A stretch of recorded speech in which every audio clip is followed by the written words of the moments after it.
Gerbiami sausumos pajėgų kariai, vasario 16 – tai šventė, simbolizuojanti mūsų tautos stiprybę, valią ir tikėjimą.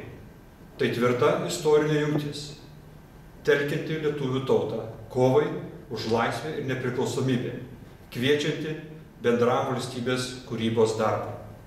Visiems mums suteikta išskirtinė privilegija ir didelė atsakomybė kurti mūsų tautos ir valstybės ateitį ir užtikrinti jos saugumą. Todėl nebūkime abejingi, puoselėkime bendrumo jausmą, pilietiškumo dvasią, pareigą ir toleranciją vienas kitam. Išlikime verti protėvių siektos laisvės ir puoselėtų vertybių. Nuoširdžiai sveikinu Jūs šios iškilios valstybinės šventės proga.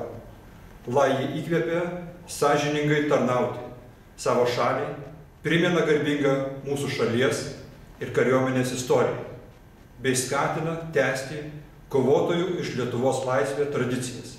Būkime stiprus savo dvasia, vieningi darbais ir tikinti savo jėgomis, vienybėje jėga, tikėjimą pergalę.